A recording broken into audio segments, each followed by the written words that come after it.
Com muita alegria que eu desejo cumprimentar a todos com a paz do Senhor. Amém. É uma alegria poder voltar aqui, né? Estar com vocês aqui. Surpreso porque eu não sabia do seu aniversário.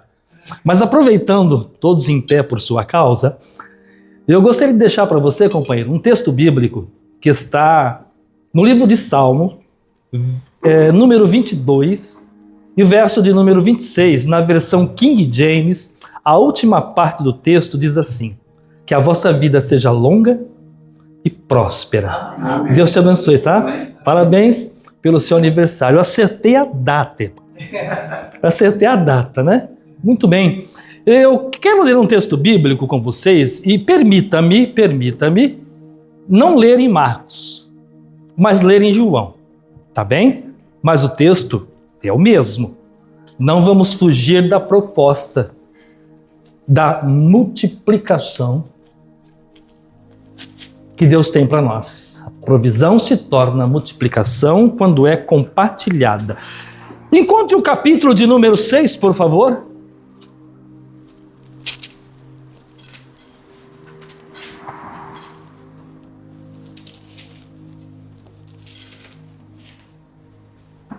A partir do primeiro versículo.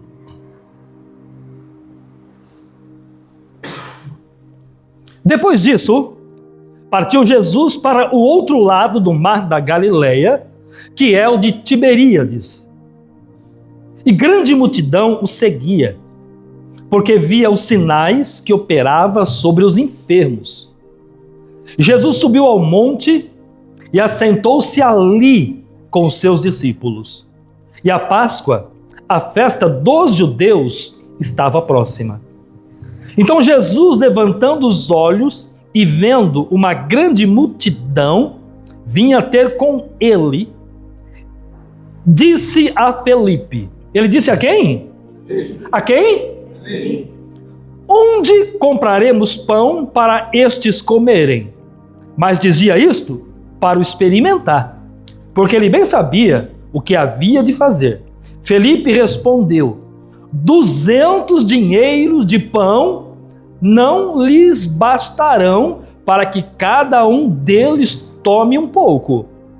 E um dos discípulos, André, como chamava o discípulo? André. Como chamava? André. Irmão de Simão Pedro, disse-lhe: está aqui um rapaz que tem 5 pães de cevada e 2 peixinhos, mas que é isso para tantos? Como é que chama o rapaz?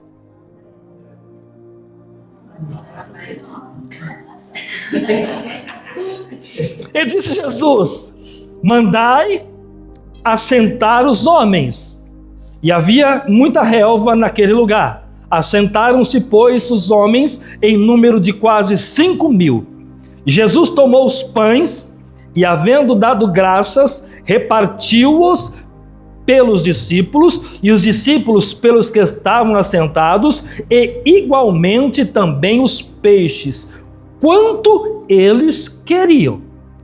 E quando estavam saciados, disse aos seus discípulos: recolhei os pedaços que sobejaram, para que não se perca nada. Recolheram-nos, pois, e encheram 12 cestos de pedaços dos 5 pães de cevada que sobejaram aos que haviam comido. Vendo, pois, aqueles homens o milagre que Jesus tinha feito, diziam: este é verdadeiramente o profeta que havia de vir ao mundo. Eu ouvi um amém? Amém. Então assente com cuidado.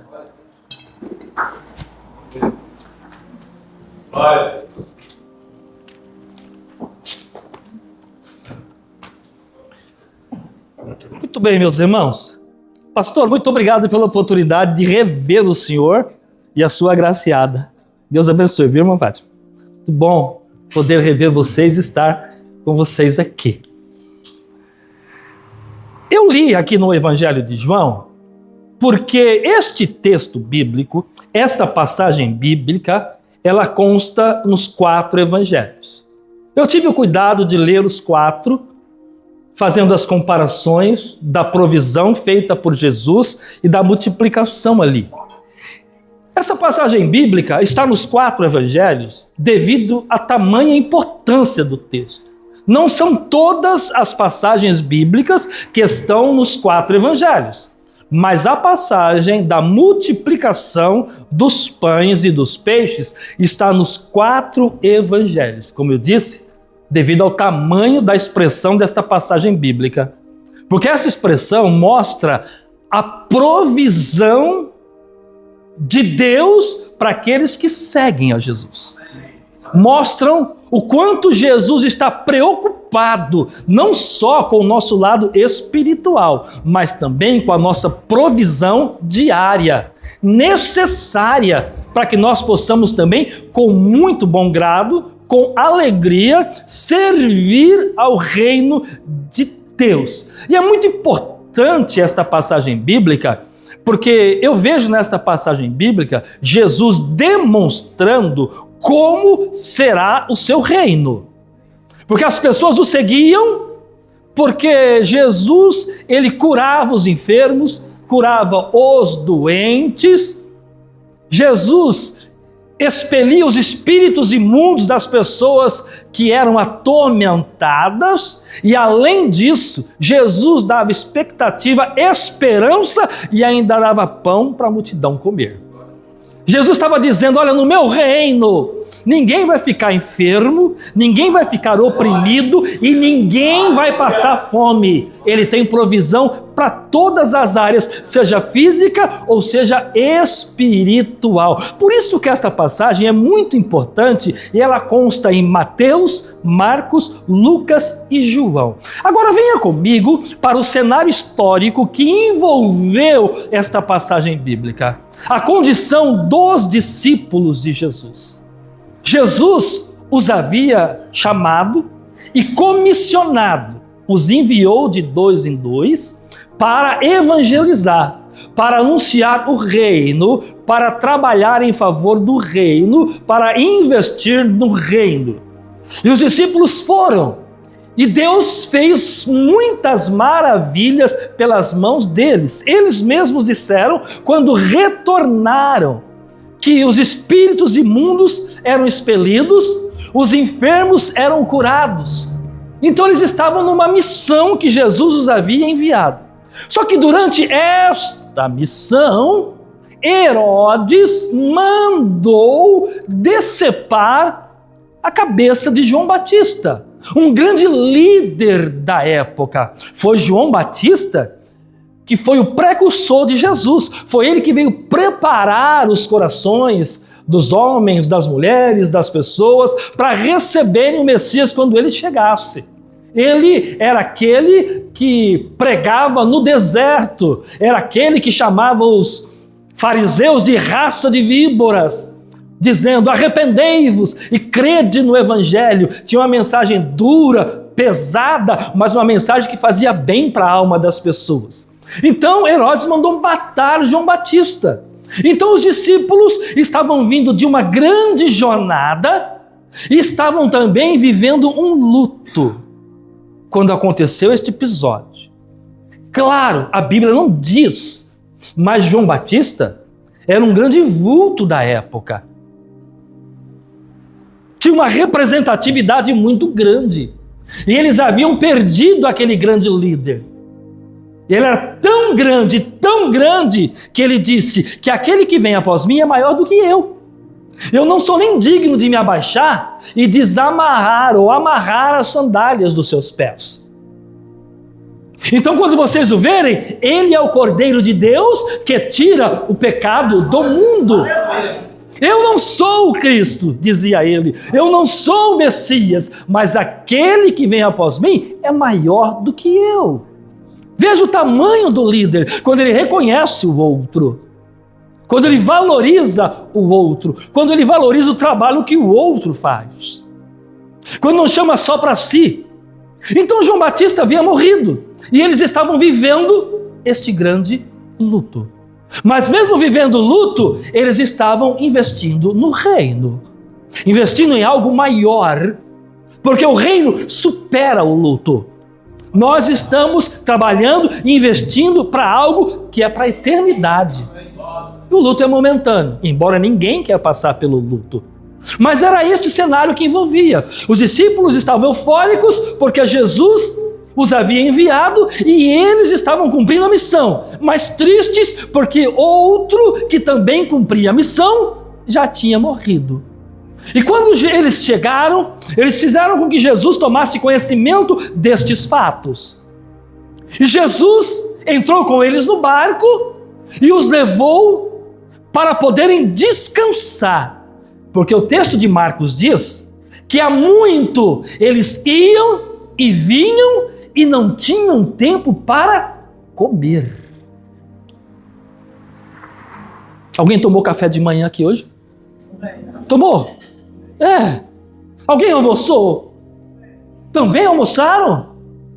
Vocês não tomaram café à tarde, tomaram? Tomaram também? E estão com intenção de jantar também? Os discípulos, eles se dedicaram tanto no reino que eles não tinham tempo para comer.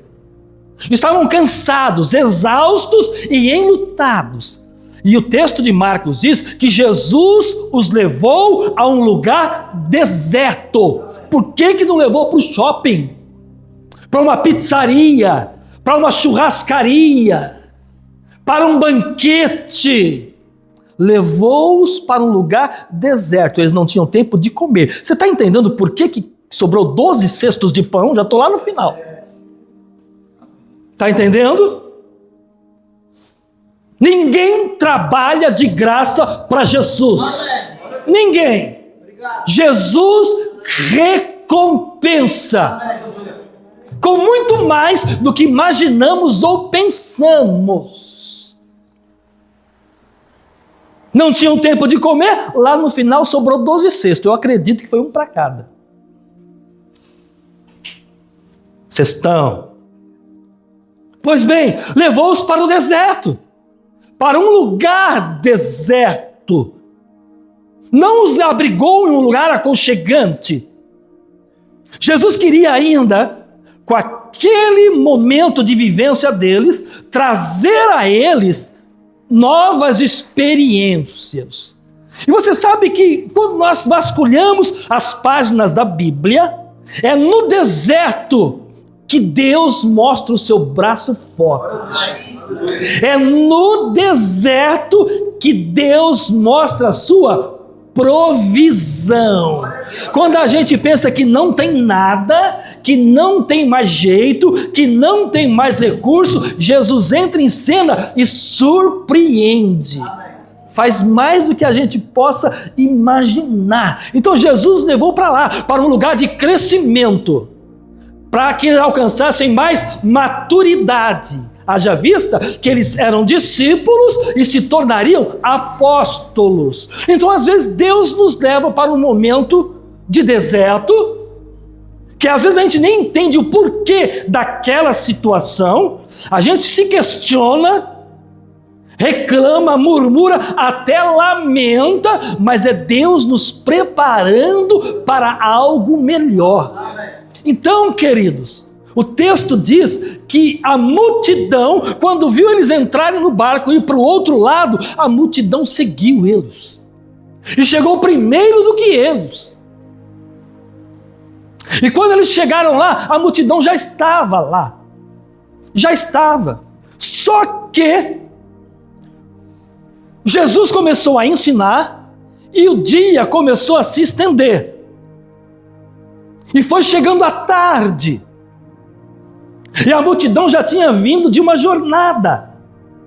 Mateus, Marcos e Lucas diz que os 12 discípulos chegaram a ele, Jesus, e disseram: despede a multidão.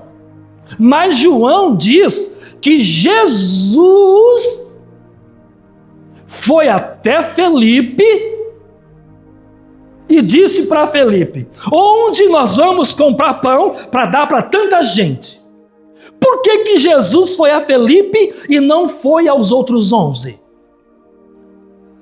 Porque Marcos diz que a região para onde eles foram, Lucas diz que a região para onde eles foram era a cidade de Betsaida. E João 1,44 diz que Felipe, André e Simão Pedro eram da cidade de Betsaida. Jesus perguntou para quem conhecia a região. Então não foi para qualquer um. Felipe era daquele lugar e ele conhecia a cidade de Betsaida. Ele poderia trazer uma alternativa ou uma solução mais lógica para aquele problema que eles estavam vivendo. Felipe, ele era mais racional do que os demais discípulos. Tão racional ele era, que lá em João 14, ele disse assim: Senhor, mostra-nos o Pai, é o que nos basta. Se eu ver, isso é razão, eu já estou satisfeito. Então Felipe apresentaria uma sugestão ou uma solução mais lógica para a questão. Embora ele conhecesse toda aquela região, ele seria o discípulo que poderia dar um apontamento, uma direção, um norte para aquela situação. Mas Felipe, ele tinha dificuldade, como muitos de nós temos, de enxergar as coisas de maneira espiritual. Jesus não precisava de uma solução lógica para aquilo.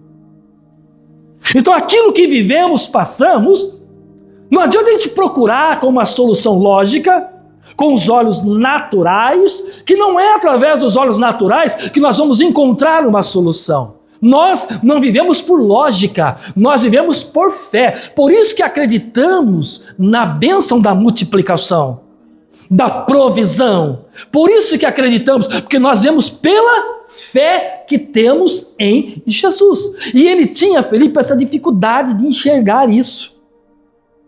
Jesus precisava mostrar para Felipe que o reino de Deus não se faz através dos olhos naturais. Ele precisava enxergar de uma forma diferente. Ele precisava enxergar com os olhos da fé.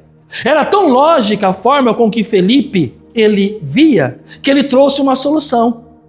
E ele mesmo disse que a solução que ele estava trazendo não daria. Ele disse: 200 dinheiro ou 200 dias de trabalho não seria suficiente para esta multidão. Imagine uma multidão com fome, 200 dias de trabalho. Irmão, é bastante dinheiro, irmão. Pensa num povo que come. Pensa num povo que tem apetite. É crente. Haja visto que no texto de João, de Mateus, de Marcos, de Lucas, diz que eles comeram o quanto eles quiseram. Eles repetiam. É glória a Deus, irmãs. Comiam quanto eles queriam e iam repetindo, porque estavam com muita fome. E Felipe disse: nem se tiver 200 dinheiros de pães ou dias de trabalho, seria suficiente para que esta multidão pudesse se alimentar. Isso foi uma resposta racional. Com os nossos olhos naturais, com a nossa lógica, com o nosso raciocínio. Mas o reino de Deus não trabalha assim, irmãos. Por isso nós vemos milagres extraordinários acontecerem na Escritura Sagrada. Porque quando os milagres aconteciam, não envolviam o racional, mas o espiritual. Era isso que acontecia. Por isso que aquele menino, daquela mulher, lá de Reis, que estava morto, e ela foi buscar o homem de Deus, e o servo do homem de Deus, o discípulo, foi ao encontro dela e perguntou como é que está, e ela disse: está tudo bem. Olhos da fé. Milagre acontece quando nós olhamos com os olhos da fé, quando nós aplicamos a fé na nossa vida, quando nós absorvemos a palavra. É aí que o milagre acontece. Deus não está limitado nas condições humanas.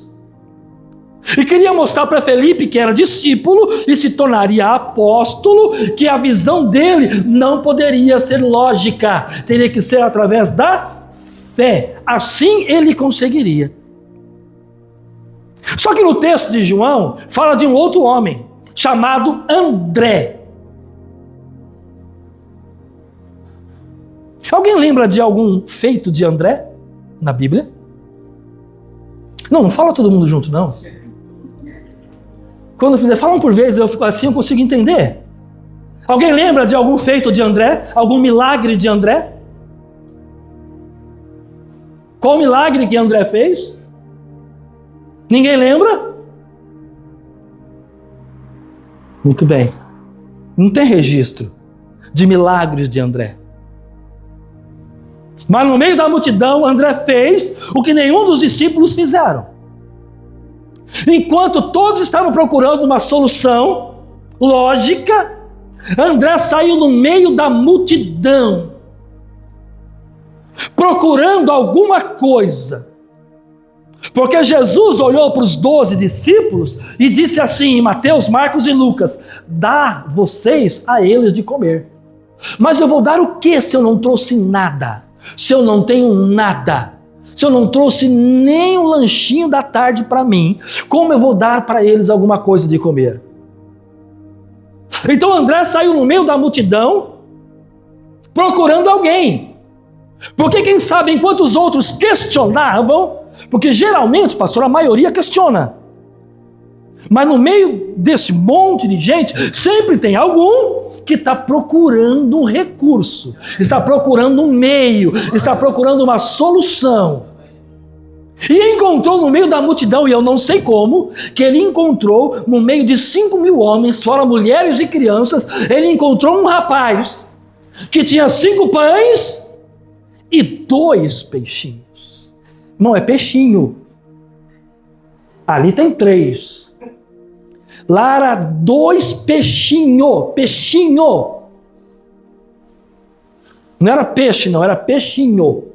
Se fosse peixe, estava escrito. Embora tenha versão que fala peixe, né? Tem.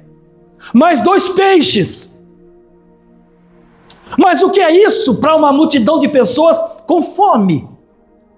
O que fazer com 5 pães e 2 peixes? Eu não consigo fazer nada, é pouco. 5 pães e 2 peixes não dá para nós aqui. Não dá. Só esse lado aqui come sozinho e fica com fome ainda. Não dá. Se juntar todos nós, mais difícil ainda. Porque parece que quando você come pouco, você fica com mais fome ainda. Parece que assanha, sabe? Desperta o apetite na gente.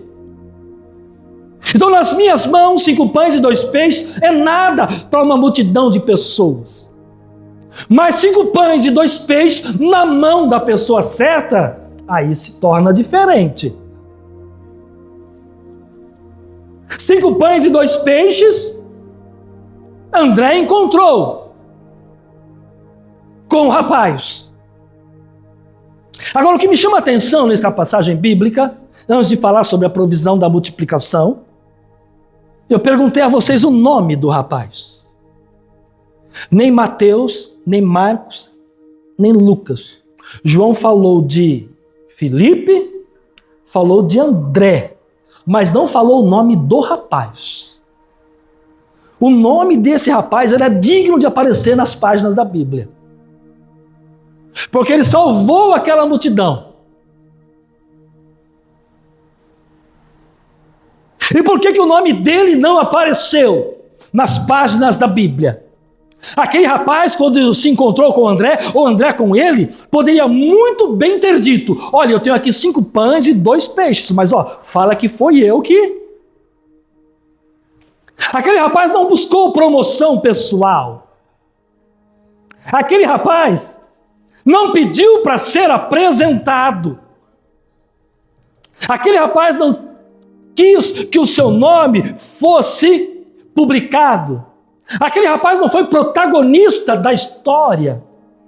Aquele rapaz não foi nada disso. Não quis status, não quis posição. Tanto que o seu nome nem apareceu. Mas o que aquele rapaz ajudou a fazer foi algo que ficou na história nos 4 evangelhos. Então, no reino de Deus, o importante não é o meu nome para a provisão. O importante não é que eu apareça. Muito pelo contrário, eu tenho que estar atrás da cruz de Cristo. Eu tenho que trabalhar nos bastidores. É para que ele cresça e eu diminua. Então não é o meu nome que vai ser propagado, que vai ser anunciado.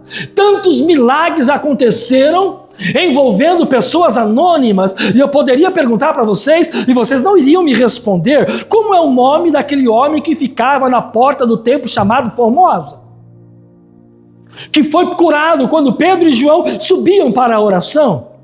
Como é o nome do homem que ficou 38 anos, ou ele tinha 38 anos de idade, quando Jesus passou no tanque de Betesda? Como era o nome dele?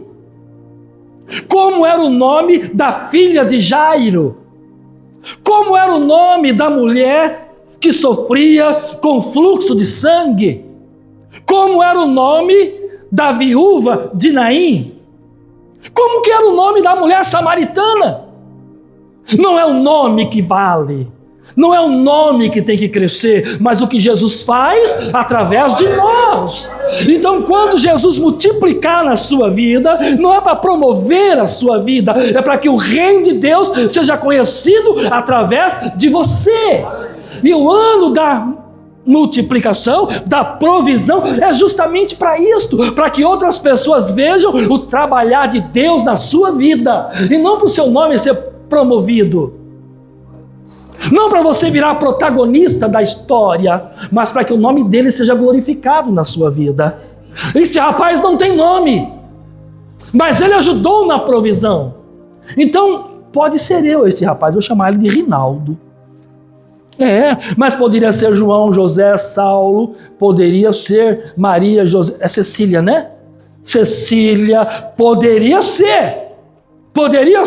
Por quê? Porque eu estou também no meio da multidão, eu estou também seguindo a Jesus, servindo a Jesus, e eu vou contribuir com o reino dele, para que a provisão da multiplicação aconteça nas nossas vidas. Este rapaz fez isto, e o nome dele não apareceu em nenhuma parte da história. Então eu não vou buscar que o meu nome seja promovido. Quando eu falo da ano da provisão, não é para o meu nome aparecer, mas é para que o nome de Jesus, o nome dele, seja glorificado na nossa vida. A bênção da provisão, a bênção do reconhecimento, vem quando nós compartilhamos isso, vendo o reino de Deus crescer e prosperar através de nós. Jesus, então, quando André apresenta os 5 pães e os peixes, Jesus se torna o protagonista da história aqui. É muita gente, mas ele diz assim: separe a multidão, porque a visão dos discípulos era que aquilo não seria possível, a deles e a nossa também. A nossa também. Tem coisa que a gente desacredita.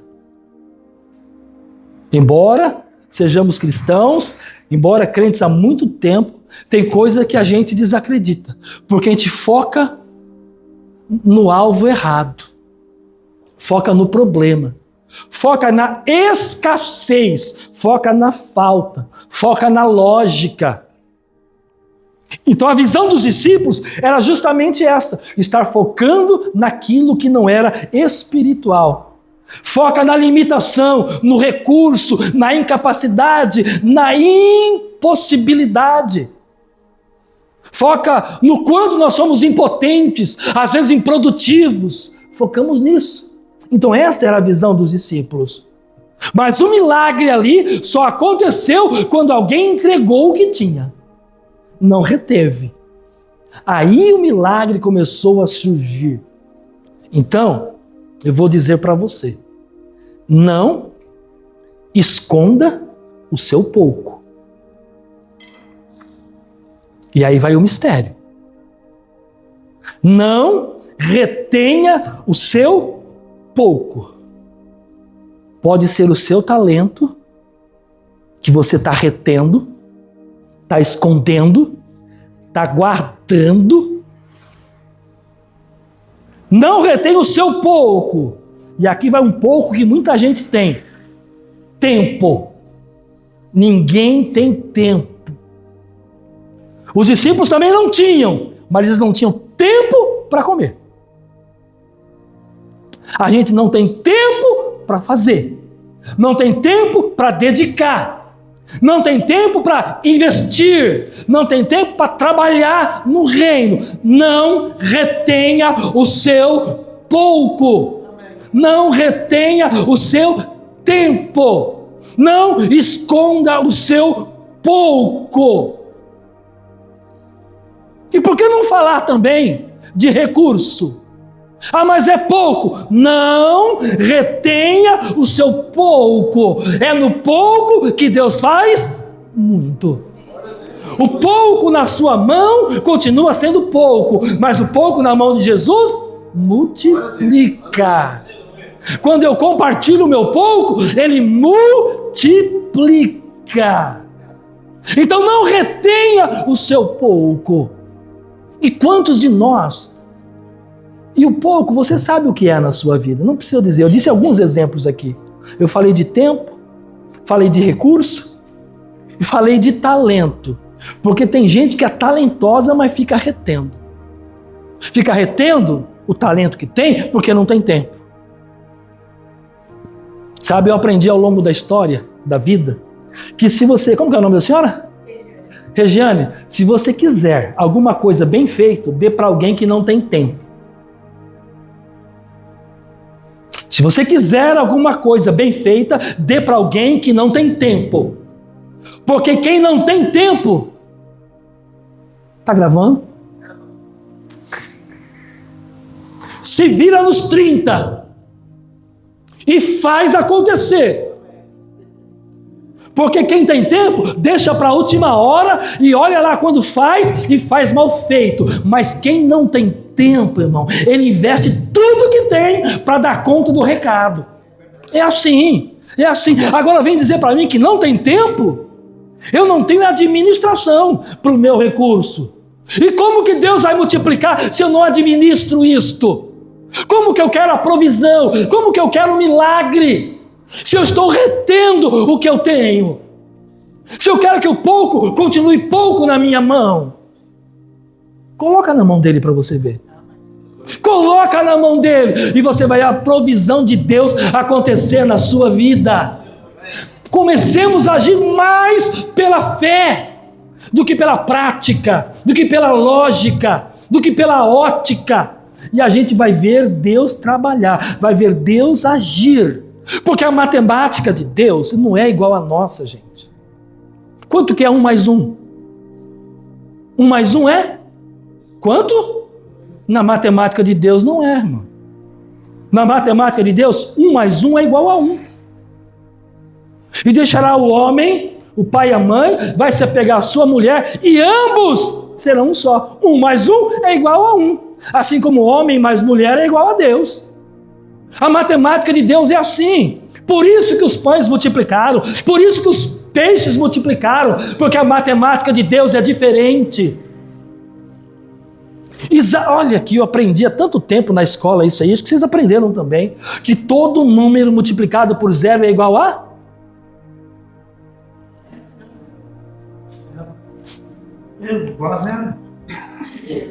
Todo número multiplicado por 0 é igual a? Com Deus é diferente. Deus consegue multiplicar o 0, mas como? Deus consegue. Isaías 40 e 29 diz assim, que Deus multiplica as forças de quem não tem vigor. Não tem nada. Se não tem nada, está zerado. E Deus multiplica. Como é que Deus consegue multiplicar o 0 e dar um resultado positivo? É a provisão. É a provisão. Lembra da mulher de 2 Reis, que o marido morreu e deixou ela com dívida? E ela foi procurar o homem de Deus. E o homem de Deus: me declara o que você tem, disse a ela.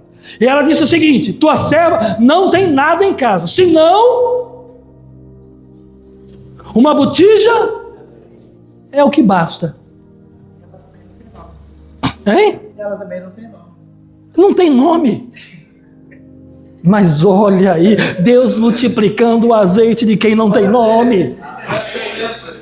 Olha como Deus faz. Tua serva não tem nada senão uma botija de azeite. Pois bem, como que uma botija de azeite vai produzir azeite? Mas nas mãos do homem de Deus,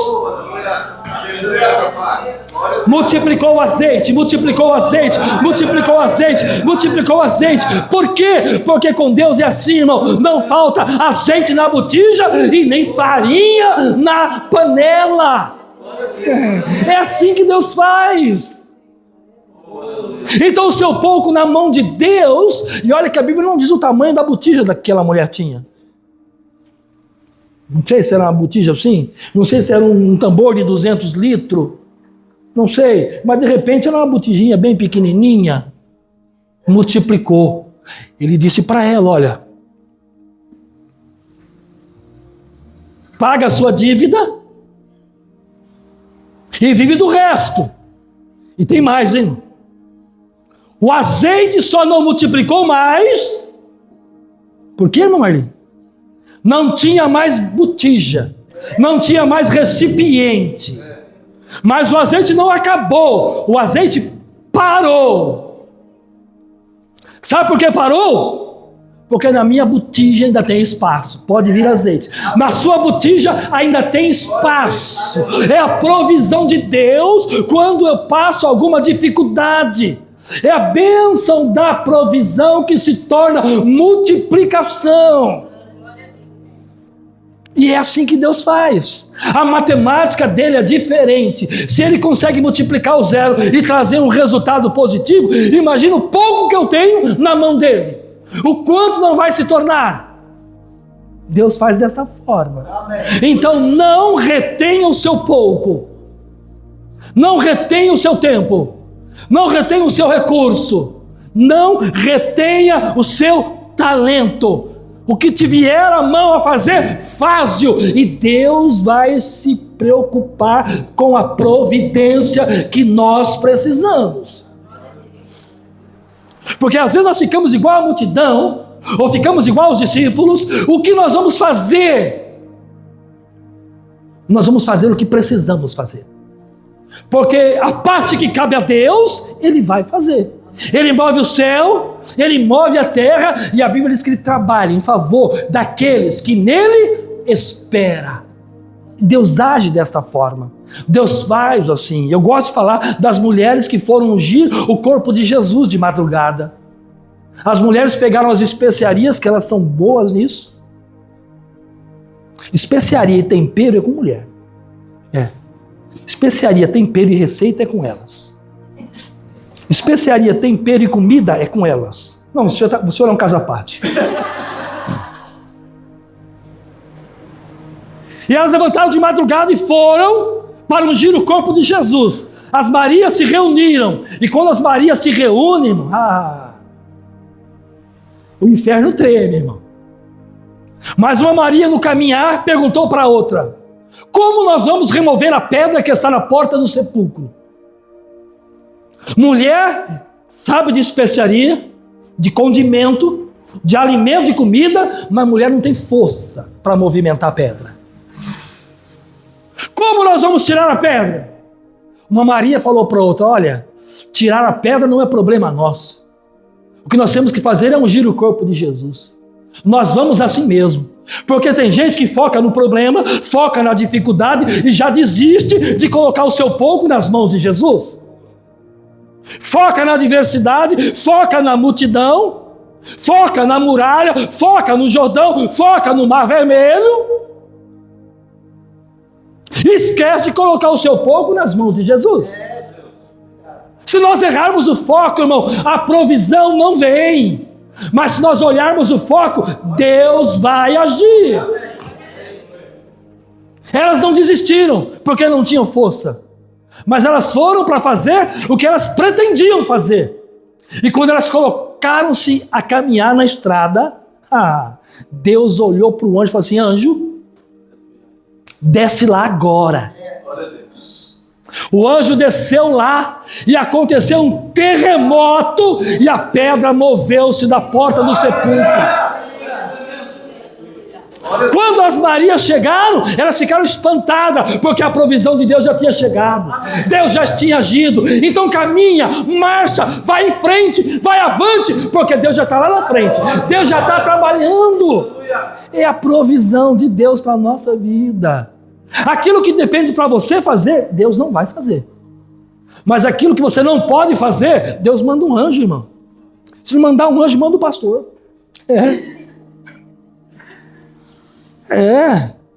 Mas Deus trabalha e Deus faz assim. Ele age desta forma. Então o agir de Deus é diferente. Não importa o quanto de azeite você tenha na botija, não importa o tamanho da sua botija, não retenha o seu pouco. Não retenha não. Olha, aí Jesus chama os discípulos e diz assim: organiza o povo. Irmão, organização no reino de Deus é essencial. A multiplicação, ela vai exigir ordem, planejamento e estrutura. Ordem, planejamento e estrutura veio antes do milagre. Organiza o povo, manda que assentem-se na relva de grupo, coloque tudo em ordem, coloque tudo planejado, tudo estrutural. Isto é coisa nossa. Somos nós que temos que fazer. Não dá para cruzar o braço e ficar esperando a provisão. Não dá para cruzar o braço e ficar esperando o milagre. Existem algumas coisas que nós precisamos fazer, algumas práticas que nós temos que realizar. Existe aquilo que cabe a nós. O que cabe a nós? Colocar nas mãos de Jesus. O mais fácil cabe a nós, de forma organizada. É assim que Deus vai agir, é assim que Deus vai trabalhar. Agora olha só, um gesto físico de Jesus, quando reuniu aquela multidão, um gesto físico de Jesus, ele olhou para o céu, com os pães e os peixes na mão. Sabe por que Jesus olhou para o céu, irmão? Porque é de lá que vem a provisão, é de lá que vem o nosso socorro, é de lá que vem a nossa ajuda, é de lá que vem a multiplicação, é de lá que vem todo o dom perfeito e toda a dádiva, é de lá que vem, é de cima, do Pai das luzes, onde não há sombra nem mudança, e onde não existe nenhum tipo de variação. Toda a provisão vem do alto, vem de Deus. O que acontece é que às vezes a gente confia no nosso recurso, a gente confia na nossa capacidade, ou na capacidade de A ou de B. Por isso que a gente se frustra, porque nós confiamos mais no que é lógico do que em Deus. Por isso que a Bíblia diz: entrega o teu caminho ao Senhor e confia nele. Entrega o teu caminho ao Senhor e confia nele. Por isso que a Bíblia diz: bendito varão que confia no Senhor, que espera no Senhor, que faz do Senhor a sua esperança. A provisão vem dele. Então não adianta confiar no homem, não adianta confiar no braço da carne. Foi isso que Senaqueribe quis fazer com Israel, mas Ezequias disse: com ele está o braço da carne, mas conosco está o Senhor nosso Deus. Não tinha jeito para Ezequias, mas Deus mandou quem? Um anjo de novo. Olha para você ver, vai lá e dá o que o meu povo precisa, o recurso que o meu povo precisa. Então a solução vem de cima. Jesus olhou para o céu, e a Bíblia diz que ele deu graças. Gratidão é uma das maiores virtudes que pode existir na vida de um ser humano. Sabe, às vezes Deus dá uma bênção para a gente, embora, irmãos, nem toda bênção pode ser contada. Tem gente que tem os olhos muito grandes. Nem toda bênção pode ser contada. Mas eu vou dizer assim, nem toda bênção você pode publicar no Facebook, no Store, não pode publicar na rede social. Porque tem gente com os olhos grandes. Compartilhe aqui a sua bênção. Porque quando eu compartilho a bênção de Deus, eu aumento a fé de quem está ouvindo. No Facebook você não aumenta a fé de ninguém. Na rede social você não aumenta a fé de ninguém. Mas aqui não. Aqui eu estou vendo, eu estou falando, eu estou ouvindo. E a minha fé é aumentada quando eu compartilho aquilo que Deus me deu. A graça que eu alcancei. Eu tinha um pastor que dizia assim, que quando a gente conta uma bênção, a gente entra na fila para receber outra. Quando a gente compartilha, a gente já entra na fila para receber outra. E ali está dizendo que a provisão se torna multiplicação quando ela é compartilhada. Compartilha na rede social, mas não compartilha aqui. Publica aqui. Diz o quanto Deus tem trabalhado na sua vida, tem feito em sua vida, o milagre que aconteceu. Compartilha aqui. Tem gente que coloca lá, eu estou feliz hoje. Maravilha, vem falar que está feliz aqui. Aí nem vem aqui. Acorda, a primeira coisa que faz é compartilhar alguma coisa lá. Mas compartilha aqui. Com aqueles que convivem com você, que participam às vezes do seu sofrimento, que chora com você, que se alegra com você, que participa com você, que vive com você. O seu compartilhamento vai produzir uma multiplicação da bênção de Deus na vida de outros. Gratidão é a maior virtude que pode existir na vida de um ser humano. Ela é tão grande que o salmista no Salmo 116, parece-me ser o verso 12, ele disse assim: que darei eu ao Senhor por todos os benefícios que me tem feito? Sabe o que é isso? É a expressão de gratidão.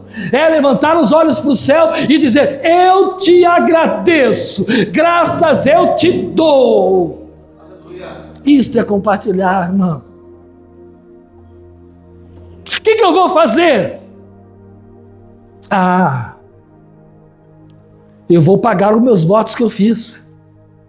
Consegue pôr para mim ali o Salmo? Eu acho que é o 116, o 12 e o 13. Que darei eu ao Senhor. 116. Olha se ele não compartilhou ali. 12. Veja se é o 12.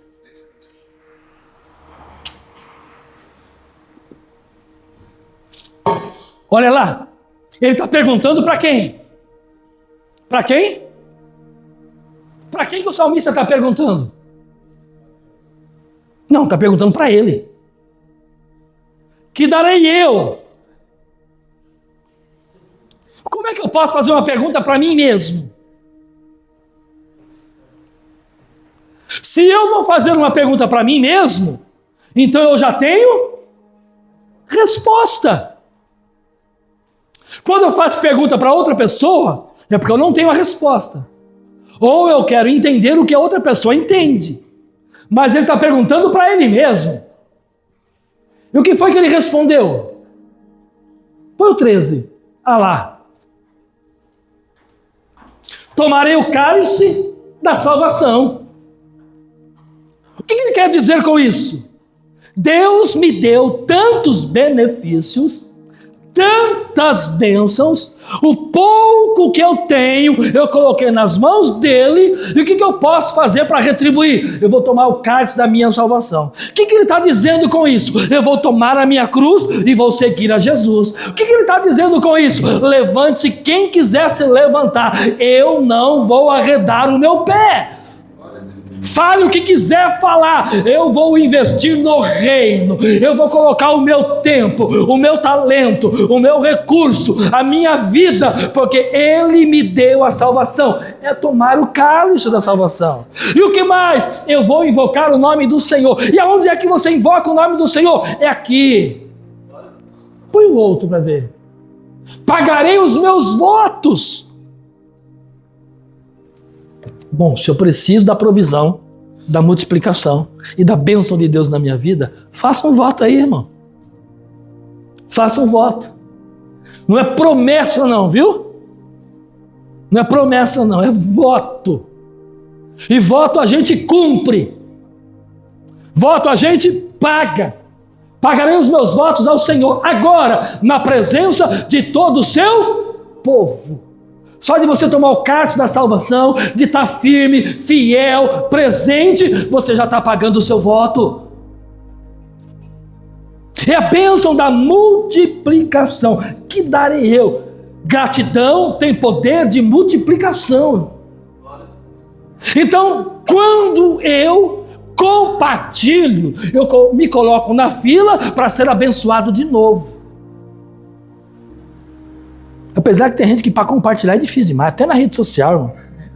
Não é demais da conta. O pastor vai fazer um trabalho especial. Como é que chama esse trabalho que vai ter aqui, que é a oficina terapêutica? Aí põe no grupo da igreja e fala, irmão, compartilha. É melhor falar, nem não faz nada, não compartilha não. Porque o povo olha, vê, oficina. Tem uns que fazem até assim, né? Faz careta, assim. Nem compartilha. Nem compartilha. E para compartilhar, só fazia assim, ó. Pronto, já compartilhou, não é? É desse jeito. É desse jeito. Tem crente que é assim na igreja. Nem para fazer assim, ó. Sabe o que é fazer assim? Sabe o que é isso? Eu estou contigo, pastor. Conta comigo. Eu quero ser um investidor na obra. O meu pouco eu vou colocar na obra. Isso é compartilhar, igreja. Você quer a bênção da sua multiplicação? Compartilha com o pastor. Compartilha com quem está do teu lado. Compartilha com a igreja. E Deus vai prosperar. Isso é bênção da multiplicação. Isso é gratidão pelo que Deus fez. Quem era você? Quem era eu, irmão? Uma pessoa que as pessoas meneavam a cabeça dizendo, esse não tem jeito, não vai durar muito. E já faz tempo isso, hein? Não vai durar nada, vai morrer logo. Morreu nada, a Beth achou eu. Ela me achou e deu um jeitinho na situação. Por quê, irmão? É a bênção da compartilhação. Eu sou grato a Deus, o meu pouco eu vou entregar para Ele e Deus vai trabalhar, Deus vai agir. Então a gratidão tem poder de multiplicação. O quanto você é grato, Deus vai multiplicar isso. E eu vou dizer o que eu disse. É uma das maiores virtudes que pode existir na vida de um ser humano. A igreja faz de tudo para abençoar as nossas vidas. A liderança promove vários eventos para que nós sejamos abençoados. E a gente às vezes não compartilha. E queremos um milagre. Queremos a provisão, queremos a multiplicação, mas a gente não compartilha.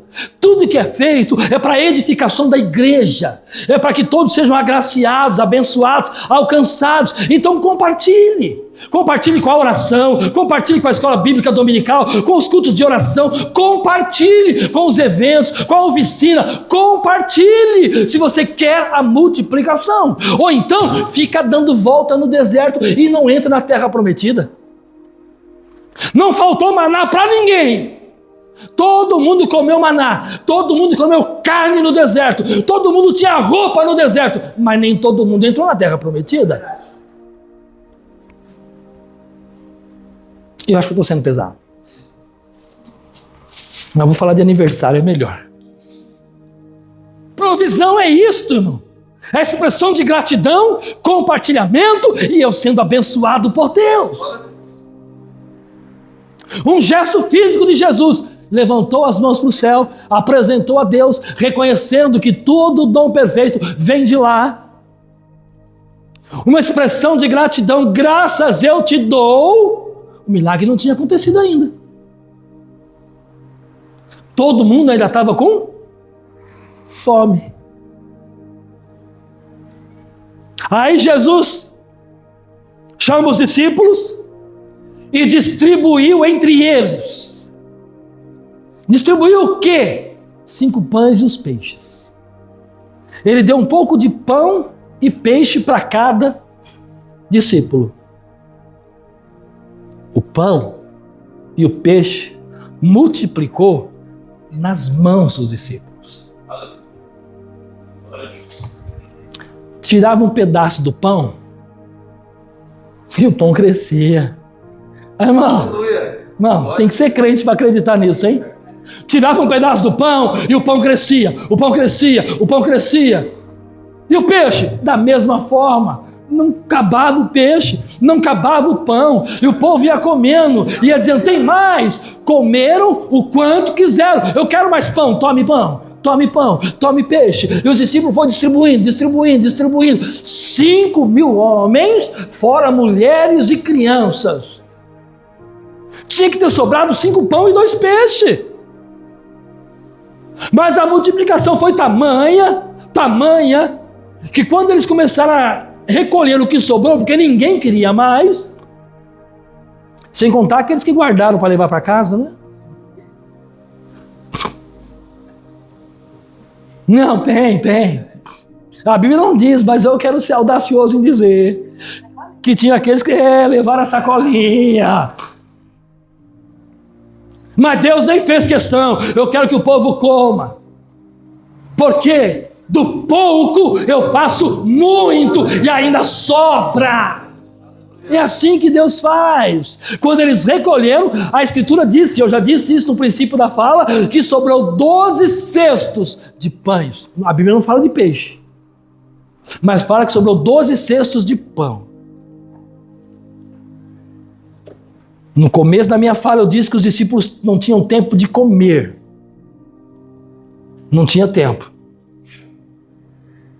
A correria do dia a dia, realizando a obra, à noite tinha que dar atendimento terapêutico, né, pastor? Tinha que dar atendimento terapêutico e marcou para quarta-feira, não sei se vem alguém, porque vai ter jogo, não sei, vai ter tudo isso aí. Eu fui dar uma palestra de casal no dia do primeiro jogo do Brasil. Eu falei, meu Deus do céu, marcaram o encontro de casal no dia do jogo do Brasil. Só que marcou faz tempo, eu também não sabia. Falei, não, eu vou. Quando estava faltando poucos dias, o pastor me ligou, pastor, o senhor veio mesmo? Eu vou. Aí foi eu e a Beth lá, né, Beth? Mas foi benção. Pensa no encontro de casal bom. E o Brasil empatou, né? Perdi nada, só ganhei. Mas olha aqui. Não tem tempo de comer, de tanta atividade que faz na obra. Então sobrou um cesto bem grandão. Jesus olhou e falou assim, esse aqui é seu. Esse aqui é seu. Esse aqui é seu. Esse aqui é seu. É de quem distribuiu, é de quem trabalhou, é de quem foi para a missão, é de quem estava investido no reino. Deus não deixa ninguém trabalhar de graça, irmão. Deus tem provisão maior para você, para a sua vida, para a sua família. Então não se preocupe do seu nome aparecer. Se preocupe de Deus ver o seu trabalho, Deus ver o seu agir. Ele distribuiu para cada um, para que cada um pudesse também ter o seu alimento.